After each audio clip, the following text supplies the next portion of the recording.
Rasul Paulus. Kalau kita membaca ayat-ayat yang sudah kita lihat tadi, ada 4 nasihat Rasul Paulus yang diberikan kepada jemaat di Roma.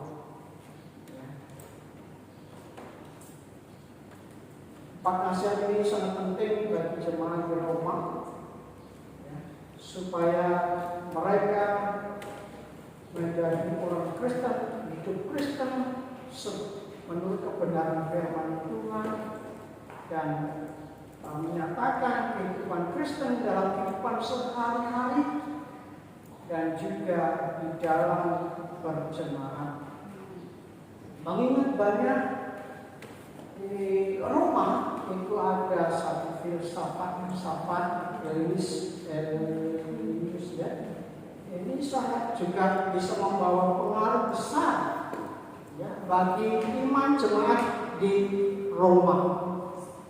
Jemaat di Roma ini terdiri dari orang-orang Yahudi yang merantau di Roma ataupun orang asli Roma yang sudah percaya kepada Tuhan Yesus Kristus. Dan saya ingin memberikan nasihat Rasul Paulus ini kepada jemaat di GSDA Serakopasus sore ini.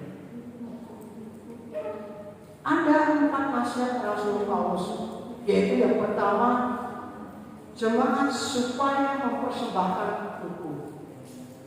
Ya, jemaat supaya mempersembahkan tubuh sebagai ibadah yang hidup, kudus dan berkenan pada Allah. Ini ayat yang pertama dinyatakan di situ. Berbicara tentang hidup, sesuatu yang hidup itu yaitu ada gerakan, ada pertumbuhan, ada bunyi seperti ini. Katakan hidup karena ada suaranya.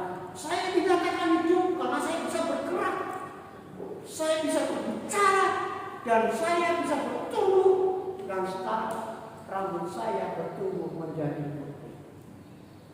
Ada pertumbuhan. Yang dikatakan hidup itu ada pertumbuhan, ada gerakan, ada satu suara yang terdengar. Ya. Dan yang persembahan tubuh yang hidup itu berarti tubuh yang bergerak, tubuh yang masih bisa berfungsi dengan baik, ya. Tubuh yang ada dalam yang masih bisa melakukan sesuatu, dan tubuh yang kudus di sini artinya dipisahkan, dikhususkan. Maka ada firman Tuhan, kudus karena hari Sabat. Maksudnya hari Sabat kita bulan Minggu itu harus dikhususkan. Dikhususkan atau dipisahkan dari hari-hari lain. Ya. Jadi dikhususkan. Kuduskanlah hari Sabat bagi Tuhan. Berarti hari itu dikhususkan, dipisahkan bagi Tuhan. Seperti kantong persembahan ini.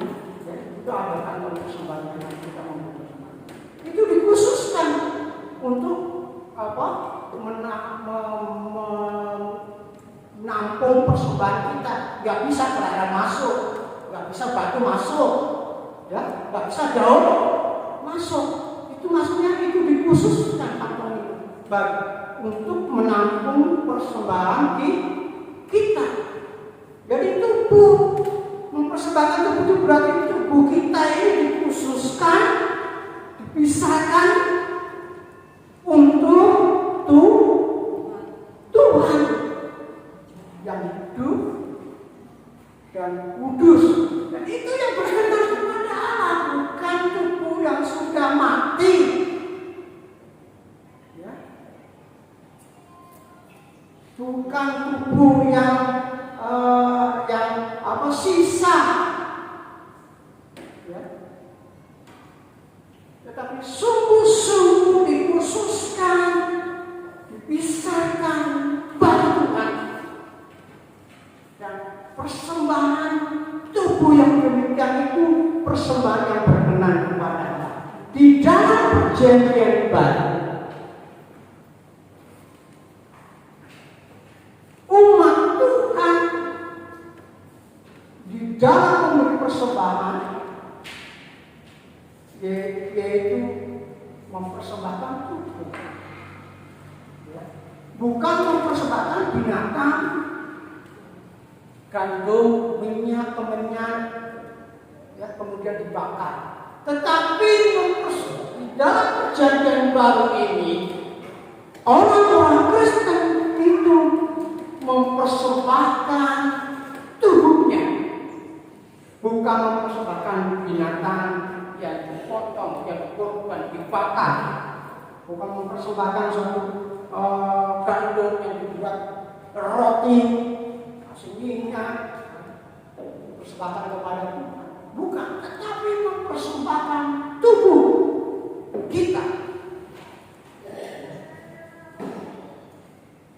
Kalau di perjanjian lama ya persembahan itu yaitu binatang, entah itu domba, entah itu lembu, entah itu burung tekukur, ya, atau burung merpati dipersembahkan. Kalau persembahan itu ada persembahan yang apa namanya itu hanya membuat roti, minyak dibakar bagi Tuhan, ya. Nah kita, umat Tuhan yang hidup dalam perjanjian baru, bukan mempersembahkan korban binatang, tetapi tubuh kita.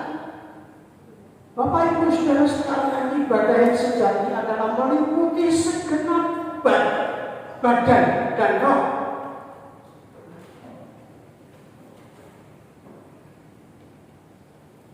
Sekali lagi, ibadah yang sejati meliputi segenap badan dan roh.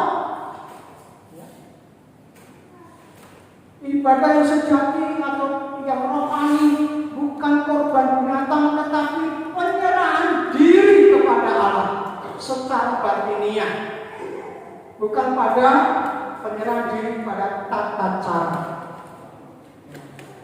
tetapi penyerahan diri, ya, secara batiniah, menyerahkan meliputi segenap badan dan roh kita. Sebelum kita bisa mempersembahkan tubuh kita, sesungguhnya kita belum bisa memberi persembahan yang berkenan kepada Allah. Kita belum beribadah kepada Allah yang sejati. Kalau kita memberikan persembahan Tuhan, tapi nggak ada dalam ibadah, ya, dia berkata, Tuhan, ini persembahan itu, rajin, tetapi nggak ibadah.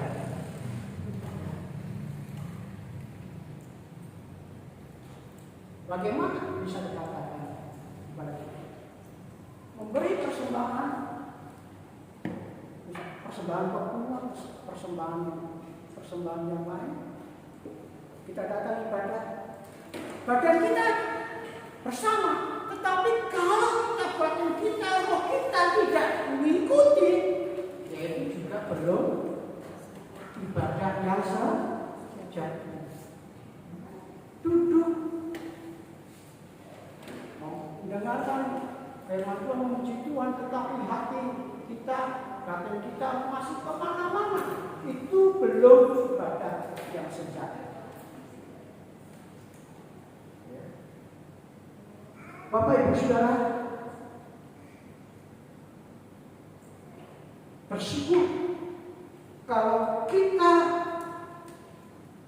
saat ini dianugerahkan Tuhan dengan materi, dengan wajah yang cakep, tubuh yang baik. Tetapi sekali lagi, kalau kita belum mempersembahkan tubuh kita, kita belum beribadah secara yang sejati. Jadi yang diperlukan Tuhan yang pertama kali adalah tubuh kita, hidup kita. Baru, nah, mengikuti mungkin uang kita, tenaga kita, ya, dan talenta kita, itu baru mengikuti. Tapi yang pertama adalah mempersembahkan tubuh kita terlebih dahulu kepada Tuhan. Cakep-cakep kalau tubuh hidupnya belum diserahkan kepada Tuhan, ya sia-sia tubuh kita, ya, hidup kita.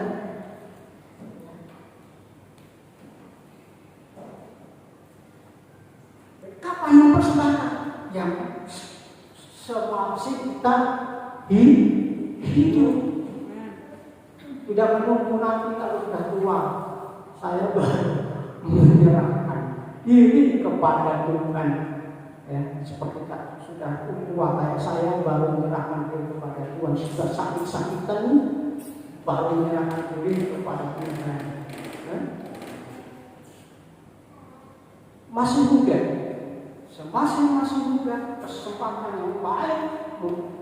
Kalau kita mau dianggap sebagai umat Tuhan, kita mempersembahkan tubuh kita, badan kita.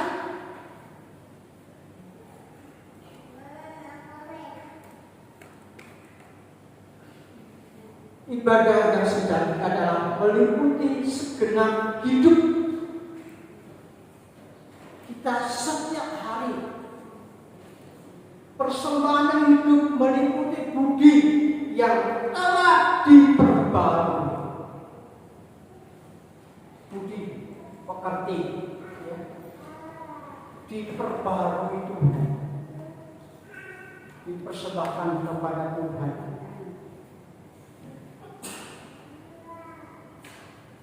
Bapak Ibu Saudara sekalian, mempersembahkan hidup untuk hidup suci yang dikehendaki Tuhan, itulah ibadah yang sejati. Dan itulah persembahan tubuh yang hidup, kudus dan berkenan kepada Allah. Itu yang pertama. Saya tidak usah panjang-panjang dari batasnya, nanti ibadah yang kedua. Jadi saya harus tahu dulu juga, ya. Yang kedua, hidup yang tidak menjadi serupa dengan dunia. Itu ayat yang kedua. Ya, ayat yang kedua. Janganlah kamu menjadi serupa dengan dunia ini, tetapi berubahlah oleh pembaruan budimu, sehingga kamu dapat membedakan manakah kepada Allah apa yang baik, yang berkenan kepada Allah, dan yang sempurna. Yang dimaksud tidak menjadi serupa dengan dunia ini. Dari dunia ini itu pengertiannya sistem. Ya, karena dunia ini sistem atau pemerintahan atau hukum peraturan yang tidak sesuai dengan kebenaran firman Tuhan, yang jahat, yang hanya memuaskan hawa nafsu dan memikirkan kepentingan diri sendiri. Itu yang maksudnya di sini. Jadi orang Kristen tidak menjadi serupa dengan dunia ini berarti tidak mengikuti sistem atau peraturan hukum dunia yang bertentangan dengan firman Tuhan. Hanya hawa nafsu, mementingkan diri sendiri, mencari kepentingan diri sendiri. Itu tidak, kita tidak boleh menurut ajaran Rasul Paulus mengikuti cara-cara sistem-sistem yang dunia yang ada di dunia ini, hukum-hukum yang ada di dunia ini, dan peraturan-peraturan yang ada di dunia ini. sekali lagi yang sistem itu peraturan dan hukum itu yang tidak sesuai dengan firman Tuhan, yang hanya memuaskan hawa nafsu daging atau kejahatan. Contohnya apa? Prakteknya banyak sekarang ini masuk dari pegawai negeri sampai apa aja angkatan harus pakai sistemnya ini berarti ya. Kalau udah nggak bisa, meski badannya baik bagus tesnya, tapi kalau nggak ada ininya katanya tidak bisa. Polisi masuk polisi sekarang ini nggak tahu berapa ya. Itu sistem ya, yang diterapkan. Banyak peraturan hukum-hukum yang tidak benar yang dilakukan. Nah, kita tidak boleh mengikuti dan melakukan yang hal-hal yang demikian. Yang kok ikut korup ikut korup. Ya. Bohong ikut bohong. Itu sistem-sistem yang tetap yang ada di dunia ini. Ya. Orang Kristen harus beda, hidup di dalam kebenaran firman. Maka katakan ya kalau tidak ada, kalau tidak harus beda. Jangan mengikuti sistem peraturan atau hukum dunia ini.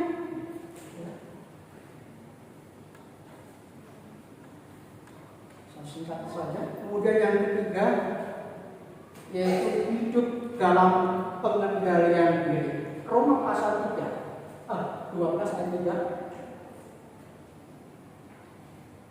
Berdasarkan kasih karunia yang dianugerahkan kepadamu, aku berkata kepada setiap orang di antara kamu, janganlah kamu memikirkan hal-hal yang lebih tinggi daripada yang patut kamu pikirkan, tetapi hendaklah kamu berpikir begitu rupa sehingga kamu menguasai diri menurut ukuran iman yang dikaruniakan Allah kepada kamu masing-masing.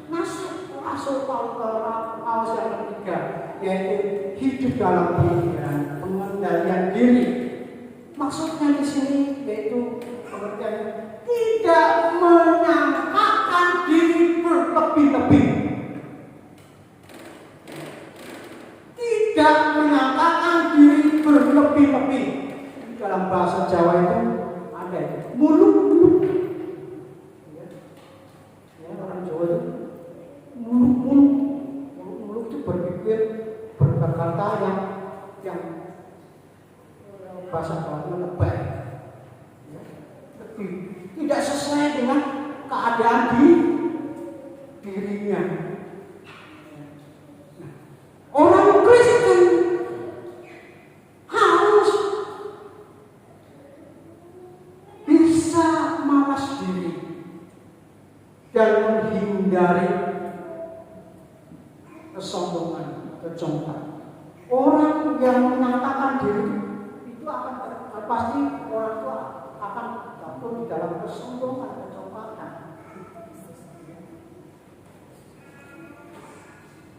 Banyak ya,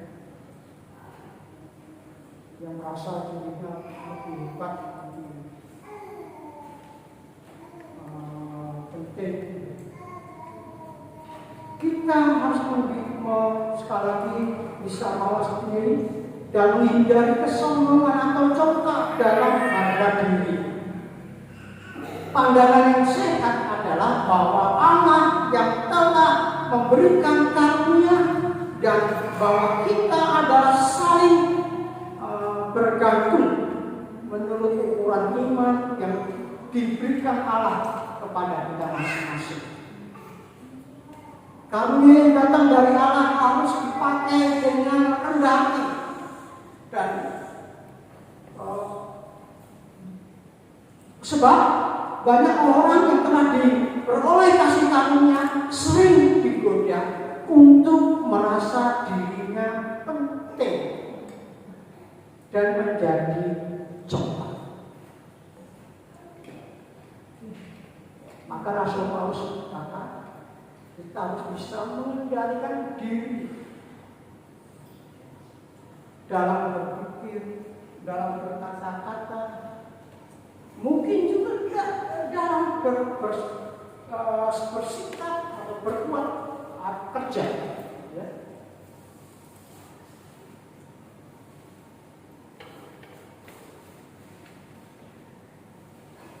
Menjadi orang Kristen yang rendah hati, orang Kristen yang senantiasa menyadari bahwa segala sesuatu yang ada dalam kita itu karena karunia dari Tuhan. Dan yang keempat, kita baca ayat itu ayat 4 sampai 8 di situ. Ya. Tapi kita nggak usah baca semuanya ya.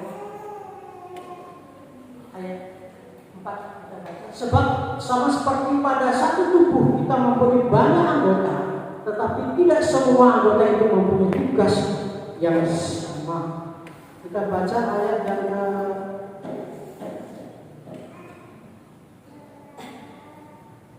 ke-6 ya. Jika kami itu adalah untuk berbuat, baiklah kita melakukannya sesuai dengan iman kita. Jika karunia untuk melayani, baiklah kita melayani. Jika kita karunia untuk mengajar, baiklah kita mengajar. 8. Jika karunia untuk menasihati, baiklah kita menasihati. Siapa yang membagi-bagikan sesuatu, hendaklah ia melakukannya dengan hati yang ikhlas. Siapa yang memberi pimpinan, hendaklah ia melakukannya dengan rajin. Siapa yang meminjamkan, menunjukkan kemurahan, hendaklah ia melakukannya dengan sukacita. Ayat 4 sampai 8 ini Rasul Paulus menasihatkan supaya kita menjadi orang Kristen dan itu yang melayani sesuai dengan karunia yang dianugerahkan Allah. Melayani sesuai karunia yang dianugerahkan Allah. Persekutuan Kristen adalah kesatuan sosial. Sekali, persekutuan Kristen adalah kesatuan sosial di mana anggota-anggotanya yang berbeda-beda itu bekerja sama dan saling melayani. Rasul Paulus menggambarkan kehidupan Kristen itu seperti itu, anggota tubuh Kristus, anggota tubuh, ya, anggota tubuh. Ada tangan, ada mata, ada telinga, ada mulut, dan semuanya itu melakukan fungsinya dengan baik supaya tubuh bisa berfungsi dengan baik, tubuh bisa sehat. Ya.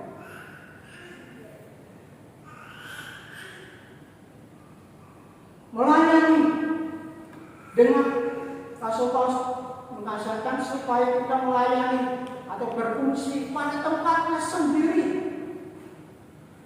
sesuai dengan karunia yang dianugerahkan Allah. Sebab kalau tidak, itu akan menjadi sia-sia.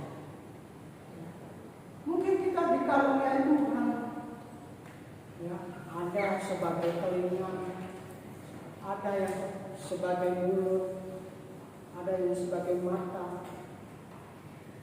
Dan kita harus bersyukur dan melakukannya fungsi karunia yang Tuhan anugerahkan dalam hidup kita, dan itu bekerja sama. Tidak bisa, aku bukan mata ini berkata, aku bukan tangan. Maka aku ya silakan tangan bekerja sendiri. Tidak bisa, tangan bisa bekerja nggak melihat juga nggak bisa. Jadi harus ada kerjasama dengan baik, saling bergantung satu sama lain. Kita tidak bisa hidup dengan baik persekutuan Kristen kita kalau kita masing-masing berjalan sendiri. Bergantung ingat, persekutuan Kristen adalah kesatuan sosial. Kita saling bergantung, kita saling melayani, dan itu kalau saya ini sekarang sakit kaki saya pulang, sakit itu nggak bisa, itu akan mempengaruhi semuanya, gerakan saya, aktivitas saya, nggak bisa. Nah, kaki saya sekarang masih akibat dari gula, gitu ya, kebas terus dan terasa basah, air, padahal kering, pakai sepatu kering, pakai sandal kering, tapi rasanya basah, ya. Dan kebas, kadang-kadang kram. Nah, kalau tubuh sakit ya seperti itu. Jadi kalau persekutuan Kristen sudah sakit, seperti yang saya rasakan, kan nggak bisa harmonis, ya. Persekutuannya nggak bisa hidup, nggak bisa bertumbuh dengan baik, nggak bisa sehat. Jemaat adalah kesatuan anggota tubuh Kristus yang saling bergantung satu sama lain untuk bisa hidup sehat dan bertumbuh. Melayani dengan kerendahan hati, bukan merasa bisa. Kalau saya bisa, merasa bisa. Melayani itu bukan karena merasa bisa, tapi karena Tuhan memberi karunia. Kemampuan kita karena karunia dari Tuhan. Merasa bisa dan melayani bukan dengan terpaksa, dan melayani bukan karena motivasi yang lain, mungkin supaya dihormati, supaya dihargai, bukan. Jangan asal melayani di tempat yang bukan karunia kita. Kemampuan melayani adalah anugerah Allah sesuai dengan karunia-Nya, dan kita harus melakukan dengan benar sesuai karunia kita. Lakukan dengan kerendahan, ikhlas, rajin, dikatakan ya, ikhlas, rajin, ya.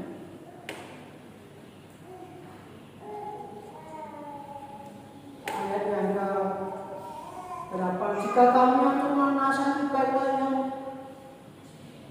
baiklah kita menasihati siapa yang membagi-bagikan sesuatu, baiklah dia melakukannya dengan hati yang ikhlas. Siapa yang memberi pimpinan, hendaklah yang melakukannya dengan rajin. Siapa yang menunjukkan kemurahan, hendaklah yang melakukannya dengan sukacita. Semua itu karena anugerah dari Tuhan. Bapak Ibu Saudara sekalian, ingat dari nasihat Rasul Paulus, kita belum melakukan ibadah yang sejati kalau kita belum mempersembahkan tubuh kita. Meskipun kita sudah memberi persembahan kita, uang kita, ibadah kita belum berkenan kepada Tuhan. Pertama mempersembahkan tubuh kita. Jadi bagi kita yang belum mempersembahkan tubuh kita kepada Tuhan, mari mulai sekarang supaya ibadah kita sejati dan benar berkenan kepada Tuhan, persembahkan tubuh kita. Ya, mumpung masih muda, masih berkesempatan oleh Tuhan. Dan kita orang Kristen tidak boleh menyangkakan diri kita berlebih-lebih dan mengendalikan diri kita. Supaya kita tidak congkak, tidak sombong,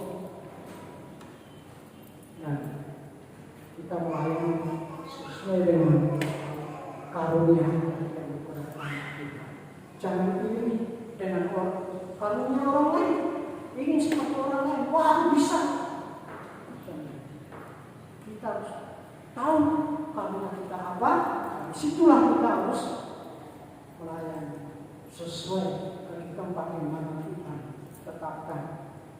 Jadilah persekutuan Kristen yang sungguh-sungguh saling bergantung, saling melayani, supaya persekutuan kita hidup, persekutuan kita bertumbuh, persekutuan kita sehat, dan Tuhan berkenan di dalam kehidupan kita. Mari kita berdoa bersama-sama. Bapa yang di surga, terima kasih firman-Mu yang boleh kami dengar saat ini.